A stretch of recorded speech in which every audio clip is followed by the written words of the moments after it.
You are watching Live OK Television. Life OK समाचारको साथमा Balvatika school Pepsicola learning made simple Jiva life to your style wellness mall natural way to improve your health. नमस्कार, Life OK समाचारमा स्वागत छ। सुरुमा मुख्य समाचार। थप 3915 जनामा कोरोना संक्रमण पुष्टि। पूर्व घोषित महाधिवेशन कार्यतालिका परिमार्जन गर्न गृह कार्य। अमेरिकी सहयोग परियोजना एमसीसी खारेजीको माग।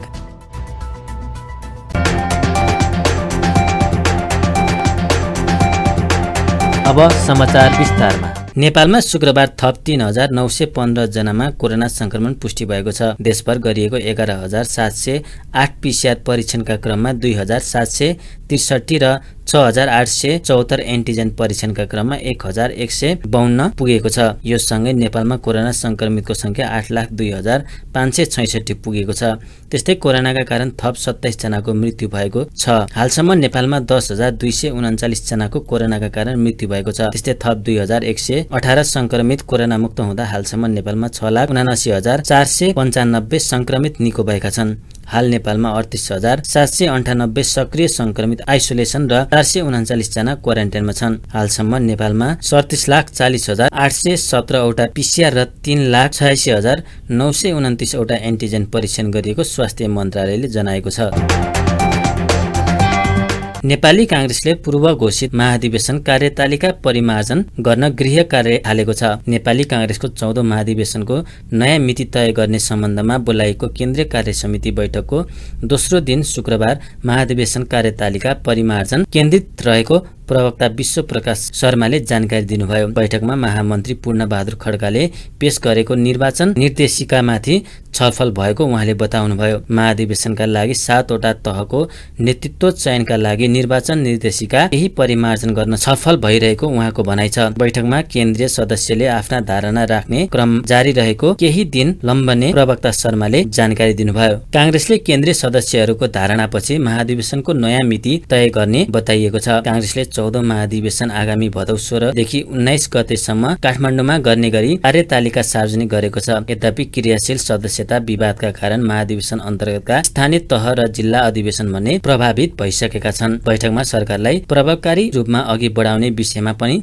सदस्यहरूले सुझाव दिएको प्रवक्ता शर्माले बताउनुभयो। कार्य समितिको आजको बैठकमा केन्द्रीय सदस्यहरू बलबहादुर केसी, महेश आचार्य, फर्मुला मन्सुर, डाक्टर शेखर कोइराला, धनराज गुरुङ, मिनबहादुर विश्वकर्मा, बद्री पाण्डे, श्यामकुमार घिमिरे, रामकृष्ण यादव र किरण शर्मा पौडेलले बोलिसक्नु भएको छ भने अहिले केन्द्रीय सदस्य उमाकान्त चौधरीले आफ्नो विचार राखिरहनु भएको छ। यहाँहरू जान्नुहुन्छ हिजोको जे प्रस्ताव हो त्यो प्रस्तावमै अहिले बैठक केन्द्रित छ। बैठकको सुरुवातमा आज पार्टीका महामन्त्री पूर्णबहादुर खड्काले हिजो प्रस्तावित एजेन्डालाई नै थप प्रकाश उहाँले पार्नुभयो। तपाईहरु मार्फत फेरि पनि म स्मरण सार्वजनिक रूपले गराउन चाहन्छु। नेपाली कांग्रेस पार्टीको 14औं महाधिवेशन पूर्व निर्धारित भदौ 16 को मितिबाट प्रारम्भ हुनु थियो, तर त्यसको प्रारम्भिक स्थानीय तहको अधिवेशन प्रभावित भइसके पछाडि त्यो मिति केही रूपमा सम्पन्न हुन नसक्ने अवस्थामा छ। त्यसकारण केन्द्रीय कार्य समितिको बैठकमा महाधिवेशनसँग सम्बन्धित दुईटा विषय प्रस्तावित छ। एउटा अब जुन मिति छ त्यो मितिलाई परिमार्जित रूपमा परिवर्तित रूपमा कार्यतालिका कुन रूपमा निर्माण गर्ने। पार्टी केन्द्रीय कार्य समितिमा आदरणीय सदस्यज्यूहरूले यसबारेमा आफ्ना बुझाइहरू, आफ्ना विश्लेषणहरू सँगैमा आफ्नो जिल्ला, आफ्नो भूगोलमा रहेको कोरोनाको प्रतिकूलताको स्थितिहरू राखिरहनु भएको छ। केन्द्रीय सदस्य साथीहरू सबैको राय, सल्लाह, सुझाव सुनिसकेपछि बैठकमा महाधिवेशन 14औं महाधिवेशनको प्रस्तावित परिमार्जित कार्यतालिका प्रस्तावित हुनेछ। अर्को चाहिँ नेपाली कांग्रेस केन्द्रीय महाधिवेशन सम्पन्न गर्दै गर्दा 60 वटा तहको नेतृत्व चयनको जुन प्रक्रिया हुन्छ त्यो प्रक्रियालाई सम्पन्न गर्नलाई निर्वाचनको निर्देशिका चाहिन्छ। जे निर्वाचनको निर्देशिका हामीले विगतमा बनाएका थियौं त्यसलाई अहिलेको सन्दर्भमा केही परिमार्जन गर्नुपर्ने आवश्यकता महसुस गरी पार्टीको केन्द्रीय निर्वाचन समितिबाट प्रस्तावित भएर आएको र पार्टीका महामन्त्री पूर्णबहादुर खड्काले हिजो 28 गतेको बैठकमा पेश गर्नुभएको निर्वाचन निर्देशिका उप पनि छलफल चलिरहेको छ।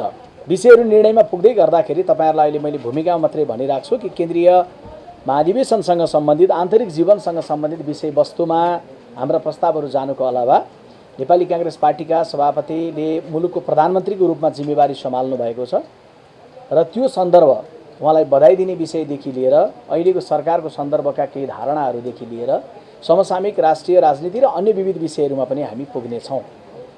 बैठकले सम्पन्न हुँदै गर्दाखेरि छलफल हुँदै गर्दा अत्यन्त संयमतापूर्वक एकतापूर्वक गहिरोसँग र गम्भीरसँग छलफल भइरहेको छ।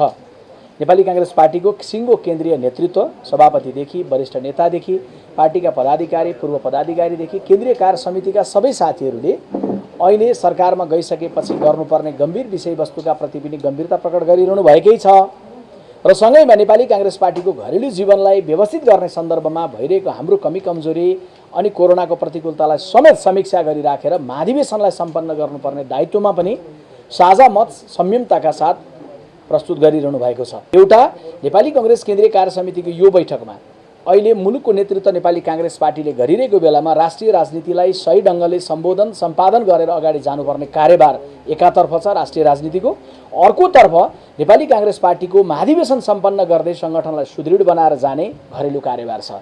यो दुईटै कार्यभारको सन्दर्भमा बैठकमा भइरहेको छलफलपछि हामी आज पनि छलफल चलेर सम्भवतः भोलि या पर्सिसम्ममा निर्णयमा निष्कर्षमा पुग्नेछौँ र तपाईहरू मार्फत त्यसलाई म सार्वजनिक रूपमा राख्ने नै छु र देशभरिका पार्टीका सदस्यहरू शुभचिन्तकहरू स्वदेश र विदेशमा रहनुभएका सबैलाई नेपाली कांग्रेस पार्टीको चलिरहेको बैठकको तर्फबाट म यति मात्रै आश्वस्त गर्न चाहन्छु, जे जति विषयहरू छन् ती सबै विषयलाई गहनतापूर्वक गम्भीरतापूर्वक लिएर छलफल गरेर हामी जे निर्णय गर्छौँ त्यसलाई साझा सहमति र साझा स्वामित्वबोधका साथ निर्णय गरेर एउटा नवीन उत्साह दिइराखेर बैठक टुङ्गिनेछ। 23 गते उद्घाटन हुने भन्ने त हाम्रो कार्यतालिकै बनेको छैन।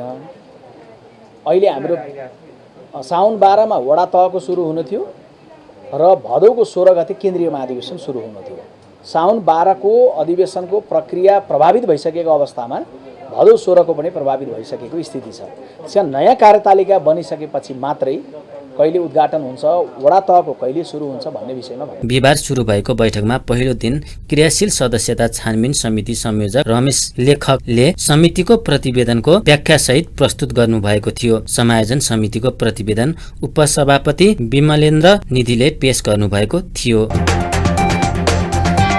नेकपा एमालेकी सांसद निरु पालले विकासको नाममा बाह्य हस्तक्षेप स्वीकार नहुने भन्दै अमेरिकी सहयोग परियोजना एमसीसी खारेजको माग गर्नुभएको छ। प्रतिनिधि सभाको शुक्रबारको शून्य समयमा सांसद पालले एमसीसी रहेका प्रावधान राष्ट्रघाती रहेको भन्दै खारेजको माग गर्नुभयो। उहाँले एमसीसीका विषयमा वर्तमान सरकारले राष्ट्रिय सहमति खोज्नुको कुनै औचित्य नरहेको बताउनुभयो। एमसीसी परियोजनाले मागेको भूभाग र अन्य संरचना कानुनी रूपमा हस्तान्तरण गर्न माग गरिएको उहाँको भनाइ छ। त्यस्तै माओवादी केन्द्रकी सांसद धर्मशिला चापागाईले जनयुद्धका घाइतेले उपचार नपाए एमाले पार्टी कार्यालयमा आउनु उपचारको व्यवस्था गर्छु भन्ने एमाले अध्यक्ष केपी शर्मा ओलीको अभिव्यक्तिप्रति आपत्ति जनाउनुभयो। उहाँले माओवादी जनयुद्धका घाइतेको नभई झापा आन्दोलनका घाइतेको चिन्ता गर्न सुझाव दिनुभयो। त्यस्तै कांग्रेस सांसद डाक्टर डिला संग्रौलाले बेलायतमा आमरण अनसन बसिरहेका गोर्खा सैनिकको समस्या समाधान नेपाल सरकारले कूटनीतिक माध्यमबाट पहल गर्नुपर्नेमा जोड दिनुभयो। त्यस्तै नेमकीपा सांसद प्रेम सुवालले बीपी कोइराला स्वास्थ्य विज्ञान प्रतिष्ठानमा भएको भ्रष्टाचार अनियमिततालाई प्रतिष्ठानको मात्र नभई कांग्रेस नेता बीपी कोइरालाको बदनाम भएको बताउनुभयो।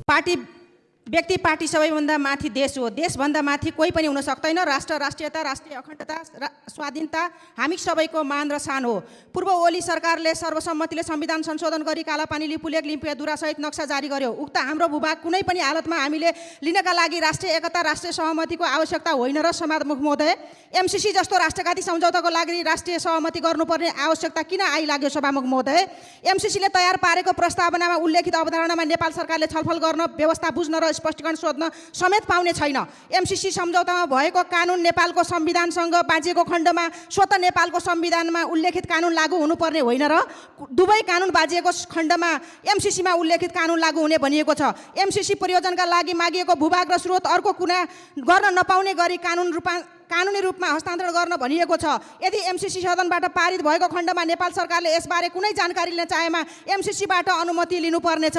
यिनै आधारहरू काफी छैनन् र सभामुख महोदय एमसीसी खारेज गर्नका लागि विकासका नाममा बाह्य शक्तिको हस्तक्षेप कुनै हालतमा सही हुने छैन। धन्यवाद। केही दिन अगाडि पूर्व प्रधानमन्त्री केपी शर्मा ओलीले सदनमा बोल्ने क्रममा जनयुद्धका क्रममा घाइते भएकाहरूलाई यदि उपचार पाउनु भएन भने मेरो पार्टी कार्यालयमा आउनु भन्नुभयो।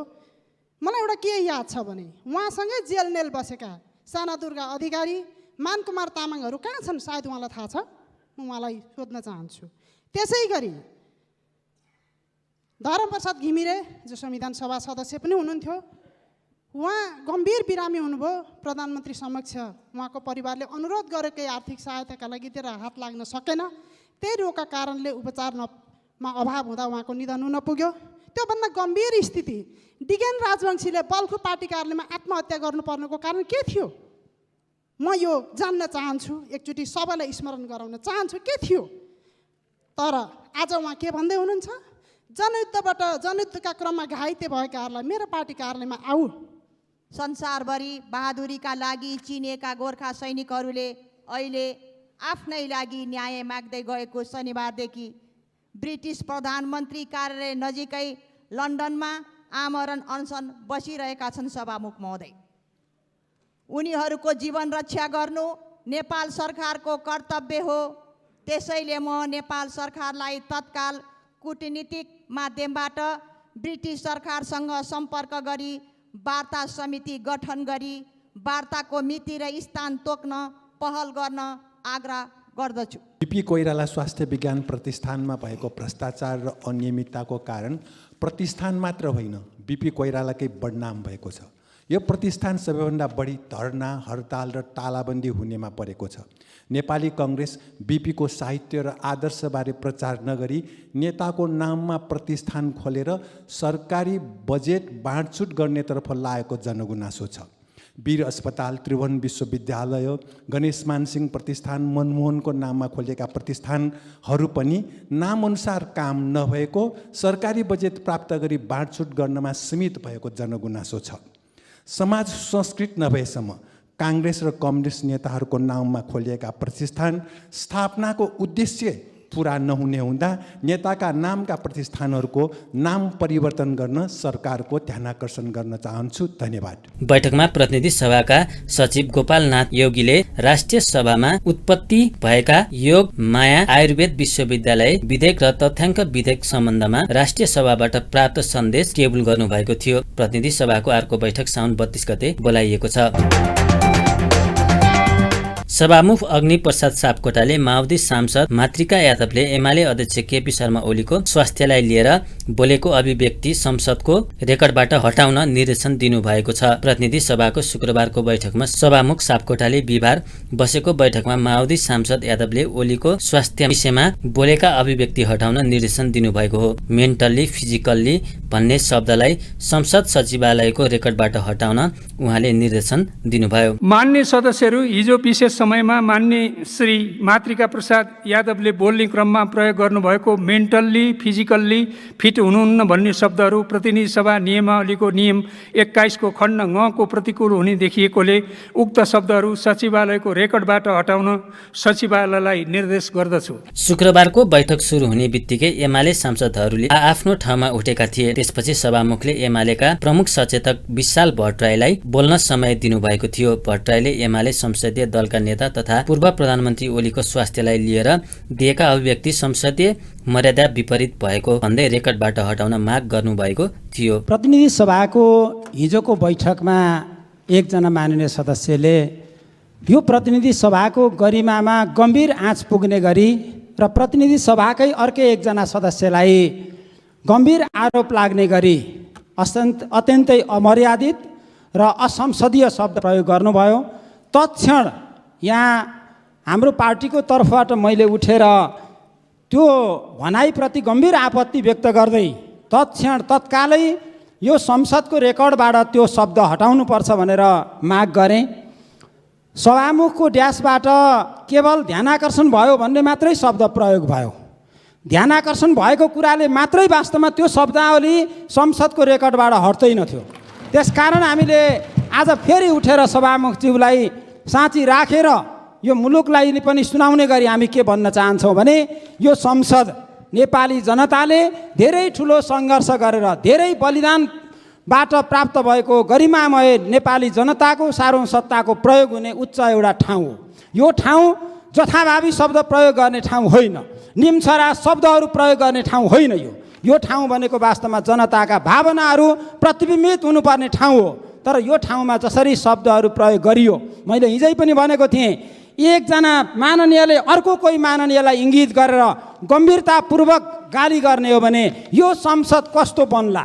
इतिहासको खोजी गर्नेहरूले नेपालको संसदको अध्ययन गरे भने के चिज भेट्टाउलान् सभामुख महोदय? के गाली गलौज मात्रै यो संसदको गरिमा हो?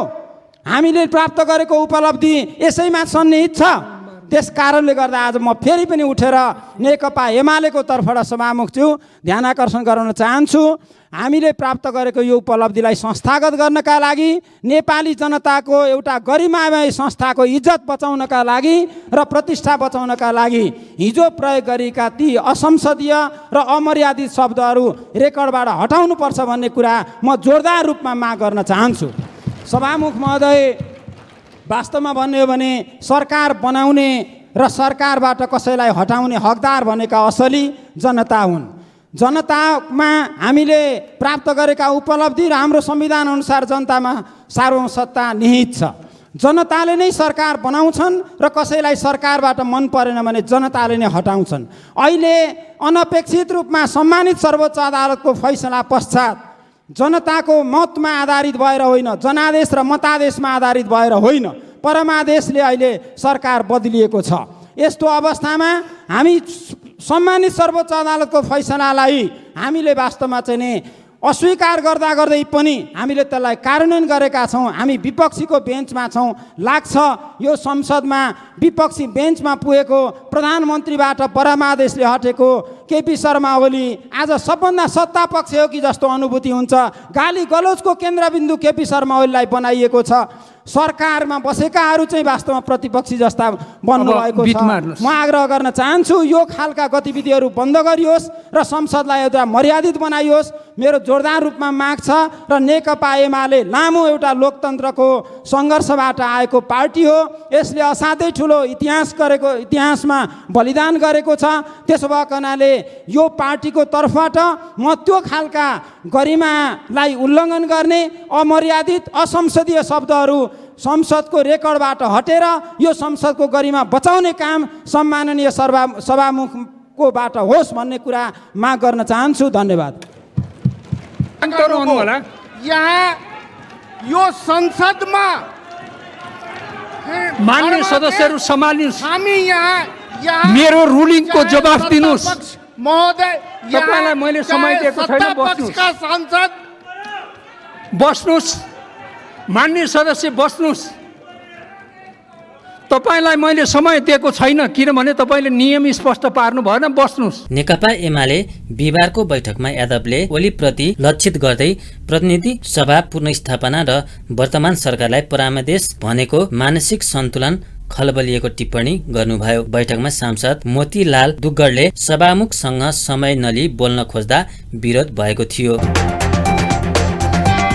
प्रतिनिधि सभा अन्तर्गतको महिला तथा सामाजिक समितिले मानव बेचबिखन तथा ओसार पसारको रोकथाम गर्न, तथ्य तथा त्यस्ता घटना पत्ता लगाउन सीमाना नियन्त्रणलाई शुद्धिकरण गर्न सरकारलाई निर्देशन दिएको छ। सिंहदरबारमा शुक्रबार बसेको समिति बैठकले सीमा क्षेत्रमा पीडित र अपराधीको पहिचानलाई सरलीकरण गर्न, खुला सीमाको नियमलाई व्यवस्थित गर्न तथा आवत जावत गर्ने व्यक्तिको विवरण सहितको तथ्याङ्क व्यवस्थित रूपमा राख्न सरकारलाई निर्देशन दिएको हो। बैठकले मानव बेचबिखन सम्बन्धी जोखिम न्यूनीकरणका लागि आर्थिक सशक्तिकरण, शिक्षामा पहुँच र तालिमका कार्यक्रमहरू सञ्चालन गर्न पनि निर्देश गरेको छ भने जोखिम क्षेत्रमा सङ्घ संस्था परिचालित गरी बहस गर्न पनि समितिले महिला बालबालिका तथा ज्येष्ठ नागरिक मन्त्रालयलाई निर्देशन गरेको समिति सभापति निरूप पालले बताउनुभयो। त्यस्तै कानुन कार्यान्वयन गर्ने निकाय र मानव बेचबिखन विरुद्धको कार्यमा प्रत्यक्ष संलग्न हुने संस्थाहरूको सबलीकरण गर्न तहगत रूपमा तीनवटै तहका सरकारहरूबीच सहकार्य र समन्वयमा जोड दिन पनि समितिले गृह मन्त्रालय र महिला बालबालिका तथा ज्येष्ठ नागरिक मन्त्रालयलाई निर्देशन गरेको उहाँले बताउनुभयो। मानिसहरूको स्वतन्त्र आगमनका सम्बन्धमा भएका अन्तर्राष्ट्रिय प्रतिबद्धताहरूको प्रतिकूल नहुने गरी मानव बेचबिखन तथा ओसार पसारको रोकथाम गर्न तथा त्यस्ता घटना पत्ता लगाउन, सीमा नियन्त्रणलाई सुदृढीकरण गर्न, सीमा क्षेत्रमा पीडित र अपराधीको पहिचानलाई सरलीकरण गर्न, खुला सीमाको नियमनलाई व्यवस्थित गर्न तथा आवत जावत गर्ने व्यक्तिको व्यक्तिगत विवरण सहितको तथ्याङ्क व्यवस्थित रूपमा राख्न समितिको यो बैठक नेपाल सरकार गृह मन्त्रालय, सङ्घीय मामिला तथा सामान्य प्रशासन मन्त्रालयलाई निर्देशन गर्दछ। 2. कानुन कार्यान्वयन गर्ने निकाय र मानव बेचबिखन विरुद्धको कार्यमा प्रत्यक्ष संलग्न हुने संस्थाहरूको सबलीकरण गर्न, तहगत रूपमा तीनवटै तहका सरकारहरूबीच र सरकारवाला मन्त्रालय, संस्था वा निकायहरूबीच सहकार्य र समन्वयमा जोड दिन समिति नेपाल सरकार गृह मन्त्रालय तथा महिला बालबालिका तथा ज्येष्ठ नागरिक मन्त्रालयलाई निर्देशन गर्दछ। साथै मानव बेचबिखन सम्बन्धी जोखिम न्यूनीकरणका लागि आर्थिक सशक्तिकरण, शिक्षामा पहुँच र तालिमका कार्यक्रमहरू सञ्चालन गर्न, जोखिम क्षेत्रमा सङ्घ संस्था परिचालित गरी बहस पैरवी गर्न, सचेतना फैलाउने तथा पछौटेपन निराकरण गर्न, समग्रतामा समन्वय गरी कार्य सम्पादन गर्न समितिको यो बैठक नेपाल सरकार महिला बालबालिका तथा ज्येष्ठ नागरिक मन्त्रालयलाई निर्देशन गर्दछ। साथै सो कार्यका लागि समन्वयात्मक भूमिकामा रहन राष्ट्रिय महिला आयोग, राष्ट्रिय बाल अधिकार परिषदलाई निर्देशन गर्दछ। 3. हराएका बेपत्ता भएका व्यक्तिहरूको परिवारबाट कुनै एक प्रहरी कार्यालयमा प्राप्त हुने उजुरी अन्य प्रहरी कार्यालयलाई जानकारी नहुने समेत देखिएकोले यस्ता उजुरीहरूलाई एक ठाउँमा दर्ता भइसकेपछि सबै प्रहरी कार्यालयमा सर्कुलर हुने व्यवस्था मिलाउन, यस्ता उजुरीहरूलाई सार्वजनिक उजुरी दिन सक्ने गरी सहजीकरण गर्न, उजुरी पश्चात हराएका व्यक्तिहरूको अभिलेख रहने तर पाइएका व्यक्तिहरूको जानकारी प्रहरीलाई सूचना नदिने वा बिना कागजात पारिवारिक पुनर्मिलन हुने गरेको कारणले पनि उपलब्ध तथ्याङ्क यथार्थपरक नदेखिएकोले आगामी दिनमा प्रहरीको रोहबरमा पारिवारिक पुनर्मिलन गरी व्यवस्था गराउन तथा नाम थर बतन नखुलेका बेवारिस अवस्थामा फेला परेका व्यक्ति तथा शवहरू समेतको नियमित रूपमा सार्वजनिक सूचना प्रवाह गर्न, बायोमेट्रिक अभिलेख दुरुस्त राख्ने व्यवस्था मिलाउन समितिको यो बैठक गृह मन्त्रालय र सोको समन्वयको लागि महिला बालबालिका तथा ज्येष्ठ नागरिक मन्त्रालय तथा राष्ट्रिय बाल अधिकार परिषदलाई निर्देशन गर्दछ।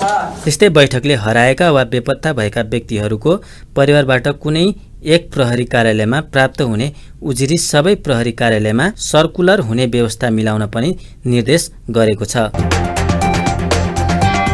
विभिन्न माग राख्दै प्रधानमन्त्री निवास घेराउ गर्न गएका शिक्षकहरूलाई प्रहरीले नियन्त्रणमा लिएको छ। पटक पटक आफ्नो मागका विषयमा सरकारलाई जानकारी गराउँदा पनि कार्यान्वयन नभएको भन्दै आन्दोलनरत नेपाल शिक्षक महासंघले शुक्रबार प्रधानमन्त्री निवास घेराउ गर्ने तयारी गरेका थिए। प्रधानमन्त्री निवास तर्फ जाँदै गर्दा उनीहरूलाई काठमाडौँको नक्सलबाट प्रहरीले नियन्त्रणमा लिएको हो। प्रहरीले 70 भन्दा बढी शिक्षकलाई नियन्त्रणमा लिएको महासंघले जनाएको छ। आन्दोलनका लागि महासंघले विभिन्न जिल्लाबाट पनि शिक्षकहरूलाई काठमाडौँ बोलाएको थियो। संघीय शिक्षा ऐन जारी गराउने, न्यून तलबमा काम गरेका बाल कक्षाका शिक्षक र विद्यालय कर्मचारीको समायोजित तलब वृद्धि गर्ने लगायत माग महासंघले राखेको छ। यस्तै शिक्षक कर्मचारीलाई अविलम्ब कोभिड विरुद्धको खोप लगाउने तथा कोभिड संक्रमित शिक्षक कर्मचारीको लागि बिमा र निशुल्क उपचारको व्यवस्था गर्ने तथा हाल संस्थागत विद्यालयमा भएका शिक्षक कर्मचारी निष्कासन गर्ने कार्यलाई रोक्ने लगायतका माग पनि महासंघले अघि सारेको छ।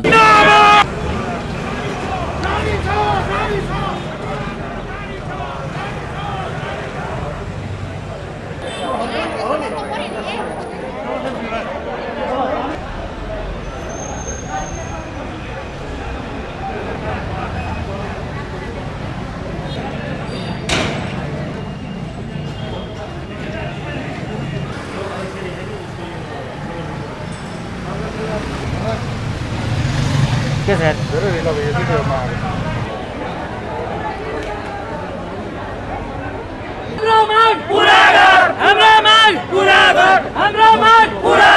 शिक्षक एकता जिन्दाबाद, शिक्षक एकता जिन्दाबाद, हाम्रो माग पूरा गर, हाम्रो माग पूरा गर, शिक्षक एकता जिन्दाबाद, हाम्रो माग पूरा गर, हाम्रो माग पूरा गर, शिक्षक एकता जिन्दाबाद, शिक्षक एकता जिन्दाबाद, शिक्षक एकता जिन्दाबाद, हाम्रो माग पूरा गर, हाम्रो माग पूरा गर, शिक्षक एकता जिन्दाबाद, शिक्षक एकता जिन्दाबाद। नारी दमन, अत्याचार प्रहरीले गिरफ्तार गरेको छ भने फेरि अहिले दर्जन बढी शिक्षकहरूलाई पुनः प्रहरीले गिरफ्तार गरेको छ। शिक्षक महासङ्घको आन्दोलन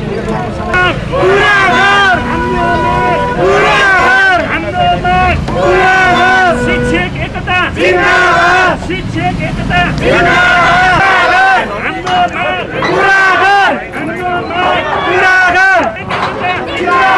शिक्षक महासङ्घ जिन्दाबाद, शिक्षक महासङ्घ जिन्दाबाद,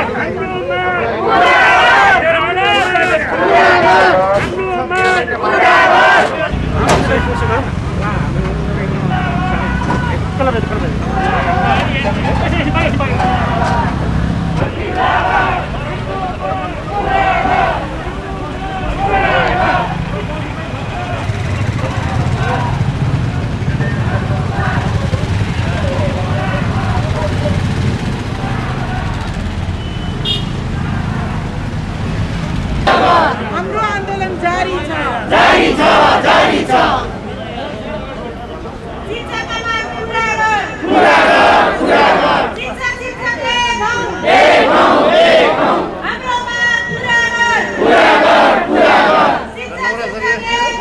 यसअघि उनीहरूले 753 पालिकामा जिले अनसन गरेका थिए।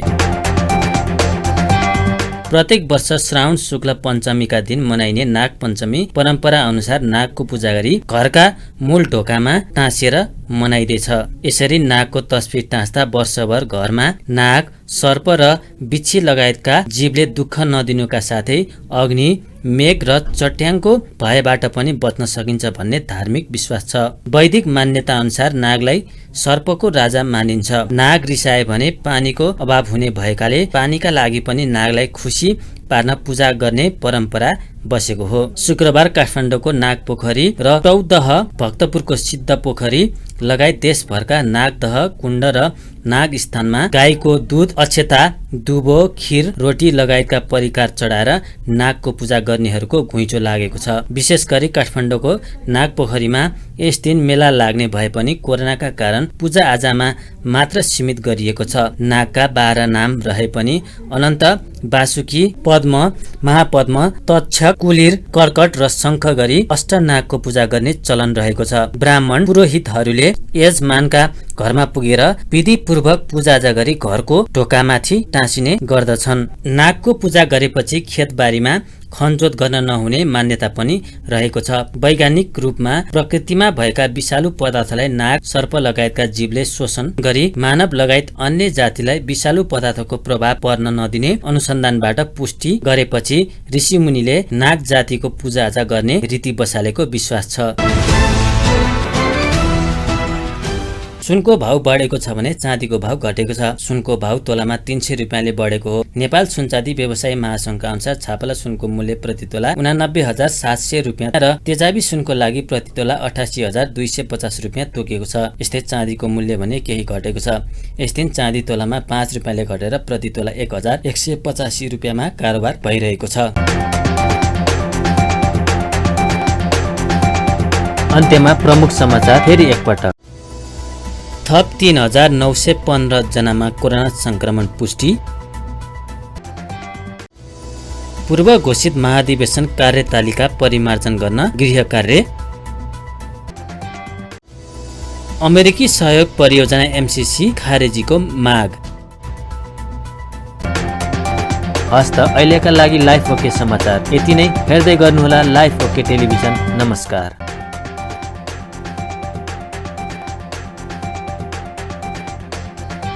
लाइफ ओके समाचारको साथमा Balvatika school Pepsicola learning made simple. Jiva, a life to your style. Wellness Mall, a natural way to improve your health.